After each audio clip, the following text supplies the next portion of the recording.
ओम नमो भगवते वासुदेवाय। हरे कृष्णा। हमारे हिंदू सनातन धर्म में व्रत पूजन का विशेष महत्व होता है। इसमें एकादशी की खास मान्यता है। ज्येष्ठ शुक्ल पक्ष की एकादशी तिथि को निर्जला एकादशी कहा जाता है। पांडुपुत्र भीमसेन ने भी इसी का उपवास रखा था और द्वादशी के दिन पारण करते समय मूर्छित हो गए थे। इस व्रत के पुण्य प्रभाव से उन्हें स्वर्गलोक की प्राप्ति हुई और मोक्ष भी मिला। इसीलिए इसे भीमसेनी एकादशी भी कहा जाता है। कहते हैं इस दिन बिना जल के उपवास करने से साल भर की सारी एकादशियों का पुण्यफल प्राप्त होता है। हिंदू धर्म में मान्यता है कि निर्जला एकादशी व्रत करने से धर्म, काम और मोक्ष और चारों पुरुषार्थ की प्राप्ति होती है। अच्छे स्वास्थ्य और सुखी जीवन की मनोकामना के साथ यह निर्जला एकादशी बड़ी विशेष है। यह व्रत मानसिक एवं शारीरिक स्वास्थ्य के लिए ज़रूरी है। अच्छे स्वास्थ्य और सुखी जीवन की मनोकामना के साथ यह निर्जला एकादशी बड़ी ही विशेष है। यह व्रत मानसिक एवं शारीरिक स्वास्थ्य के जरिए ही महत्वपूर्ण है। एकादशी व्रत भगवान विष्णु की आराधना को समर्पित होता है। इस एकादशी का व्रत करके श्रद्धा और सामर्थ्य के अनुसार दान भी करना चाहिए। इस दिन विधि पूर्वक जल का कलश का दान करें और पूरे साल की एकादशी का फल मिलता है।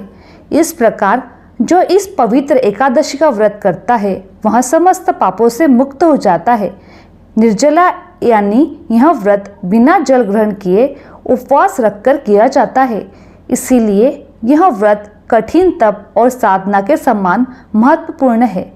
अब आइए जानते हैं निर्जला एकादशी क्यों मनाई जाती है और इस व्रत कथा को सुनने से कौन से पुण्य फल की प्राप्ति होती है। द्वापर युग की बात है। उस दिन पांडव पुत्र भीमसेन बहुत ही उदास नजर आ रहे थे, मानो कोई बात उन्हें अंदर ही अंदर खचोड़ रही थी। उनके मन में चल रही इसी उथल पुथल की उंधेड़बंद में बहुत ही दुखी हो रहे थे और बात मन ही मन उनको चुभ रही थी। वैसे तो आज वह अपने इंद्रप्रस्थ के कार्यों में व्यस्त थे, परंतु उनका मन काम में नहीं लग रहा था। अपनी गदा की एक प्रहार से सबको ध्वस्त करने वाले भीमसेन के मन में एक ऐसी बात थी कि उन्हें सोचने के लिए मजबूर कर दी थी। इसी प्रकार सोच विचार करते करते मुनि के आश्रम की ओर चल पड़े, जहाँ व्यास मुनि तपस्या कर रहे थे। वहाँ जाकर चुपचाप व्यास जी के चरणों में जाकर बैठ गए। व्यास जी ने सिर पर हाथ रखकर पूछा, पुत्र इतने उदास क्यों हो? 100 हाथियों का बल रखने वाले बल थाली के चेहरे पर ऐसी उदासी क्यों है? क्या बात है, मुझे बताओ। व्यास जी के प्रेम भरे वचन सुनकर उनके हृदय का बांध फूट गया और गदगद हृदय से वे व्यास जी से बोले, हे महामुनि, युद्ध में गदा के एक प्रहार से विजय प्राप्त करना मेरे लिए आसान है, परंतु अपने मन पर विजय कैसे प्राप्त करूं? यह बात शत्रु बनकर मेरे हृदय को बार बार चीर रही है। उसी का समाधान ढूंढने में मैं आपके पास आया हूँ। व्यास जी बोले, ऐसी क्या बात है भीम जो तुम्हें परेशान कर रही है? भीमसेन बोले, मैं जानता हूँ कि व्यक्ति चाहे कहीं भी रहता हो, उसे धर्म का आचरण जरूर करना चाहिए। आपने जो नीति शास्त्र के धर्म का पालन करना बताया है, उससे ही व्यक्ति धर्म का आचरण करना सीखता है। मेरी माता ने भी मुझे यही सिखाया है कि मेरे बड़े भ्राता तो धर्मराज कहलाते हैं, परंतु उनके परिवार का होते हुए भी मैं धर्म के पालन से वंचित रहता हूँ। इस बात का मुझे बहुत दुख है। व्यास जी ने आश्चर्य से कहा, मुझे तो नहीं लगता कि तुम धर्म का पालन नहीं कर रहे हो। भीमसेन बोले, मेरे परिवार में मेरी माता कुंती, भ्राता युधिष्ठिर, अर्जुन, नकुल, सहदेव, यहाँ तक कि द्रौपदी भी 1 महीने की 2 एकादशियों का व्रत करती है। भ्राता युधिष्ठिर मुझसे भी एकादशी व्रत का पालन करना सिखाते हैं। मैं भी जानता हूँ कि एकादशी का पालन करना वेदों का आदेश है। इससे मोक्ष और मुक्ति मिलती है तथा भगवान श्री विष्णु प्रसन्न होते हैं। परंतु तब भीम ने व्यास से कहा कि मैं एकादशी का व्रत नहीं कर सकता, क्योंकि मैं भूख नहीं सह सकता। मेरे पेट में वक्र नामक अग्नि हर वक्त जलती रहती है और उसे शांत करने के लिए मुझे भोजन करना ही पड़ता है। महीने की 2 तथा साल की 24 एकादशी में तो करने की सोच भी नहीं सकता।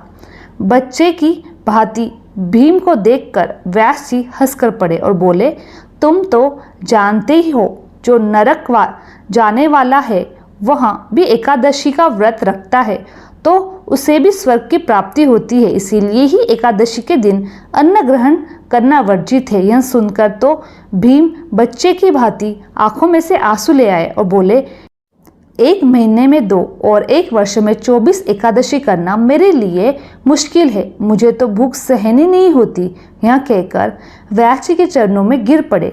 वर्ष की 24 नहीं तो 1 एकादशी का उपाय करने का प्रयास कर सकता हूँ। कृपया करके मुझे ऐसा कोई एक व्रत बतलाइए जिससे मुझे वर्ष की सभी एकादशियों का फल प्राप्त हो सके।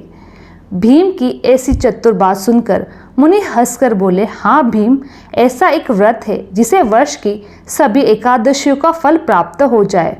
भीम के मन में आशा की किरण जन्म ले लिया और उत्सुकता से मुनि से पूछा कि वह कौन सा व्रत है। महामुनि अब जल्दी से बताए। व्यास जी बोले, ज्येष्ठ माह के शुक्ल पक्ष में आने वाली निर्जला एकादशी का व्रत बहुत ही विशेष है, जिसे करने से तुम्हें सभी एकादशियों का फल प्राप्त हो जाएगा। पुत्र, इसमें गलती मत करना। इस एकादशी में जल भी ग्रहण नहीं किया जाता। एकादशी के सूर्योदय से लेकर द्वादशी के सूर्योदय तक व्रत का पालन करना होता है। इस निर्जला एकादशी का व्रत करने से सभी तीर्थों में स्नान करने जितना फल मिलता है तथा मरने के बाद यमदूतों के स्नान पर भगवान विष्णु के दूत पुण्य आत्मा को बैकुंठ धाम में ले जाने के लिए आते हैं। भीम, भगवान श्री कृष्ण ने कहा, इंसान के पाप भले ही सुमेरु पर्वत जितने हो, उसका नाश करने के लिए निर्जला एकादशी का व्रत पालन करना चाहिए। रात्रि में जागरण करना चाहिए। इसके लिए पवित्र नदियों में स्नान करना चाहिए। अधिक से अधिक भगवान के नाम का जाप करना चाहिए। अन्न जल का त्याग करना चाहिए। सुयोग्य ब्राह्मण या वैष्णव ब्राह्मण को दान देना चाहिए। इस प्रकार नियमों का पालन करने से उसे बैकुंठ धाम की प्राप्ति होती है। प्रिय भक्तगणों, इस पुण्य एकादशी का व्रत के बारे में सुनकर भीम ने व्यास जी को दंडवत प्रणाम किया और बोले, हे महामुने, आपने मेरे मन को हल्का कर दिया। सच में साधु की संगति में व्यक्ति का उद्धार हो जाता है। इस निर्जला एकादशी का व्रत पालन अवश्य ही करूँगा और द्वादशी के दिन भगवान विष्णु की पूजा करके यथाशक्ति दान दक्षिणा भी दूंगा। फिर उसी वर्ष भीम ने निर्जला एकादशी का व्रत किया और द्वादशी के दिन उन्होंने पारण किया। पारण के दौरान वे मूर्छित हो गए। सभी पांडव भाई ने उनके मुंह में तुलसी पत्र युक्त गंगा जल डाला, जिससे उन्हें होश आया और उनका व्रत पारण पूर्ण हुआ। इसके प्रभाव से भीम को मोक्ष की प्राप्ति हुई और उनकी सद्गति हुई। इस कारण से इस एकादशी को पांडवे एकादशी, भीमसेन एकादशी के नाम से जाना जाता है। बोलिए श्री हरि विष्णु की जय हो। अब अगली कहानी सुनेंगे एक बूढ़ी अम्मा की, जिन्होंने बूढ़ी होने के बाद भी दृढ़ निश्चय और पूरी श्रद्धा भाव से इस व्रत को पूरा किया था। कथा को सुनने से व्यक्ति के जन्म जन्म के पाप नष्ट होकर भगवान के प्रति श्रद्धा भक्ति बढ़ जाती है। बोलो श्री हरि विष्णु की जय हो। बोलो लक्ष्मी माता की जय हो। एक समय की बात है, एक बूढ़ी अम्मा रहती थी। उसके घर में उसके बेटे बहू पोते पोतियाँ किस चीज़ की भी कोई कमी नहीं थी। फिर भी वह एक बार एकादशी का व्रत रखने की जिद करने लगी। घर वालों ने खूब समझाया कि अम्मा, अब आपकी उम्र हो गई है, आपको एकादशी जैसा कठिन व्रत नहीं करना चाहिए। आपको क्या ज़रूरत है व्रत करने की। वो तो बूढ़ी माई बोली, नहीं, मैं तो एकादशी का व्रत ज़रूर करूँगी। मेरे बेटे बहुओं पुत्र पोतों के आदि सुविधा के लिए यह व्रत मैं करना चाहती हूँ। मेरे बच्चों को किसी भी तरह की कोई तकलीफ़ न हो। हमारे घर में धन से परिपूर्ण हो, इस तरह कहकर वह बूढ़ी अम्मा एकादशी का दिन व्रत रखने के लिए सुबह से जिद कर बैठी। सुबह सवेरे जल्दी उठकर स्नान किया। उसके बाद घर के मंदिर में जाकर श्री हरि विष्णु के समक्ष घी का दीपक जलाकर एक जल से भरा हुआ कलश रखकर श्री हरि विष्णु के चरणों का ध्यान करते हुए उन्होंने अच्छी तरह से व्रत कथा सुनी और ओम नमो भगवते वासुदेव मंत्र का जाप भी किया। उसके बाद में अपने बच्चों के मंगल जीवन की कामना करते हुए सूर्य भगवान को अर्घ्य दिया। फिर पूजा पाठ पूरी करके पंडित जी को घर पर मिट्टी के पात्र को जल भरकर और ऋतुफल दान में दिया। उस दिन बहुत ही ज़्यादा गर्मी थी। गर्मी के कारण बूढ़ी अम्मा को बहुत ही बेचैनी हो रही थी। तो बूढ़ी अम्मा सोच रही थी कि क्या पता इस व्रत को मैं रख पाऊंगी या नहीं, लेकिन आज का व्रत तो मैं बीच में नहीं छोड़ूंगी। इस तरह बूढ़ी अम्मा भूख प्यास से परेशान बार बार पानी से कुल्ला करती रही, मुँह धोती रही। थोड़ी देर की राहत महसूस उन्हें होने लगी, फिर वही हालत हो जाती। बूढ़ी अम्मा कुछ देर तक तो तालाब में पानी में ही बैठी रही, लेकिन बाहर निकलते ही फिर उनका बार बार मुंह सूखने लगा। बूढ़ी अम्मा बहुत ही परेशान हो रही थी। एक तरफ तो उनका बुढ़ापा और दूसरी तरफ वो भयंकर गर्मी जैसी। बूढ़ी अम्मा ने तो कैसे ही करके दिन काट रही थी। अब सामने पहाड़ जैसी रात भी थी। उसका काटना बड़ा ही कठिन दिखाई दे रहा था। खटिया पर बूढ़ी अम्मा बार बार करवट ले रही थी। कभी खड़ी होती, कभी बाहर जाती, कभी अंदर आ जाती। इसी तरह वह रात गुजारने लगी। उसे शांति महसूस नहीं हो रही थी। वह वापस खटिए पर आकर बैठ गई और एकादशी माता का स्मरण करने लगी। कहने लगी, माता जी, आज तो आप ही मेरी लाज रखिए। आप मुझे शक्ति दीजिए, जैसे भले मैं आपका यह व्रत पूरा कर सकूं, यह पहाड़ सी रात शांतिपूर्वक व्यतीत कर सकूं। प्यास के कारण बूढ़ी अम्मा की बेचैनी बहुत ही बढ़ रही थी। उसने बहुत ही धैर्य रख के कोशिश की कि चुपचाप बैठ गई एक जगह। बूढ़ी अम्मा प्यास से सहन नहीं कर पा रही थी। उसकी सहनशीलता की सीमा टूट गई और वे घबराकर एकदम से चिल्ला पड़ी और जोर जोर से कहने लगी, बचाओ बचाओ। तो अम्मा का चिल्लाना सुनकर उसके परिवार के सारे सदस्य वहां एकत्रित हो गए। पड़ोसी भी आ गए और बूढ़ी अम्मा की खटिया के चारों ओर खड़े होकर कहने लगे, अम्मा जी, आपको क्या हो गया? आप इस तरह से क्यों चिल्ला रही हो? तब बूढ़ी अम्मा ने अपनी बहू से कहा कि आपको पता है, हमारी अम्मा जी आज एकादशी का व्रत रख रही है। हम सब ने मना किया था। इतनी उम्र के अंदर व्रत रखने की क्या ज़रूरत है? आज इन्हें कौन सी कमी है जो व्रत रख रही है? सारे लोग कहने लगे कि हाँ, सही बात है अम्मा जी, आपकी अब उम्र हो गई है, व्रत रखने की शक्ति आपके पास अब नहीं रही। अब एकादशी जैसा कठिन व्रत आपके बस की बात नहीं है। हम जैसे हट्टे कट्टे भी एकादशी का व्रत रखने में हिचका जाते हैं। आपने तो बिना सोचे समझे एकादशी का व्रत रख लिया। बूढ़ी अम्मा कहने लगी कि भोजन तो मैं नहीं करूँगी और ना ही पानी पीऊँगी। आज तो लगता है कि मेरे प्राण भी निकल जाए, पर ऐसा मैं व्रत बीच में नहीं छोड़ूंगी। छोटी सी मटकी पानी से भरकर मेरी छाती पर रख दो। यह सुनते ही उस बूढ़ी अम्मा का पोता भागकर एक छोटे से घड़े में पानी लेकर आया, अपनी दादी की छाती पर धीरे से रख दिया। फिर बूढ़ी अम्मा को थोड़ा सा आराम मिला। आराम मिलने के कारण बूढ़ी अम्मा को नींद आ गई। सारे कहने लगे कि चलो अब हम भी आराम करते हैं। आधी रात तो बीत चुकी है, आधी रात और है। अब अम्मा को नींद आ गई है, जागने पर तो सवेरा हो जाएगा। इस तरह सब अपने अपने घर चले गए। बेटे बहू पोते पोतियाँ सब गए। एकादशी माता सोचने लगी कि यह बूढ़ी अम्मा बहुत ही कठोर है। दिन भर मैंने कितना परेशान किया, फिर भी पानी पीने का नाम नहीं ले रही है। अब मुझे खुद जाकर इसकी परीक्षा लेनी होगी। यह सोच एकादशी माता मुर्गे का रूप लेकर रात को बाग लगाने के लिए आई। मुर्गे की आवाज़ सुनकर दादी अम्मा कि आँख खुल गई। उसने सोचा अभी लगता है सवेरा हो गया। वह जल्दी से खड़ी हुई, बाहर आई। बाहर आकर आसमान की ओर देखा तो आसमान में कहीं भी प्राप्त काल का तारा दिखाई नहीं दे रहा था। वह सोचने लगी, यह मुर्गा आज क्यों ऐसा जल्दी बोल रहा है? अभी तक तो तारा उगा नहीं है जिसे देखकर मैं अनुमान लगा लूँ कि सवेरा हो गया।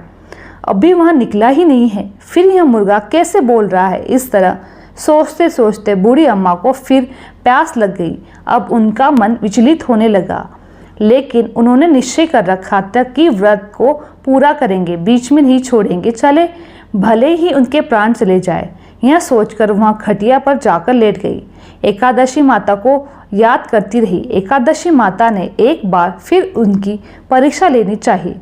माता रानी एक छोटी सी बालक का रूप धारण करके एक गिलास में शरबत लेकर उस बूढ़ी अम्मा के सिराने आकर खड़ी हो गई और जोर से बोली, दादी जी सवेरा हो गया है, आप हाथ मुंह धोकर शरबत पी लीजिए। उस बच्चे की आवाज़ सुनकर बूढ़ी माई ने आँख खोली तो उसने देखा सिराने सी एक छोटी बच्ची शरबत का गिलास लेकर खड़ी है। इतना अच्छा शरबत देकर बूढ़ी अम्मा का मन ललचा गया, लेकिन तभी उन्हें अचानक से याद आया कि आज तो एकादशी का व्रत है, इस तरह से मैं शरबत नहीं पी सकती। यह सोचकर उन्होंने फिर से अपनी आंखें बंद कर ली। थोड़ी देर में उन्हें ऐसे लगा कि जैसे उन्हें किसी ने कुएं में पटक दिया।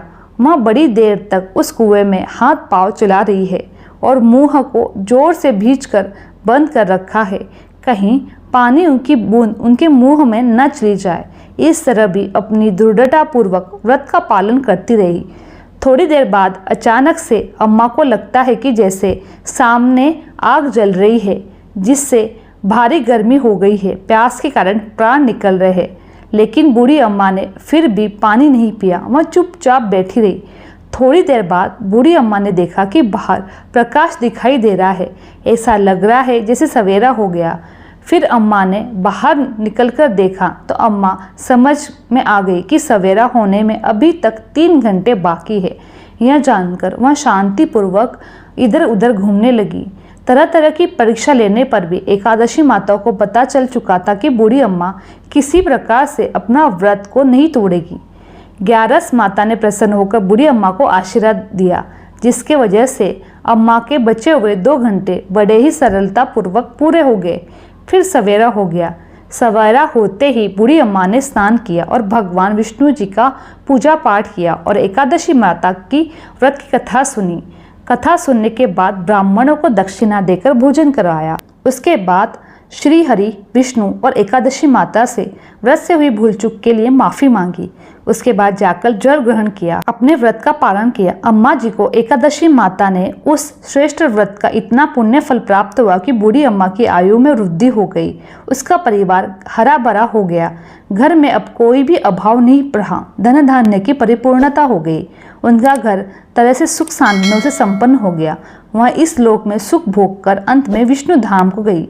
एकादशी माता ने जैसा फल बुढ़िया माई को दिया वैसे सबको देना। कहानी सुनने वाले को सबकी मनोकामनाएं पूर्ण करना। बोलो भगवान विष्णु की जय, श्री हरि की जय, एकादशी माता की जय। मेरी ये वीडियो आप लोगों को पसंद आई होगी तो मेरे चैनल को लाइक, शेयर और सब्सक्राइब करना ना भूलें। आप सभी का धन्यवाद।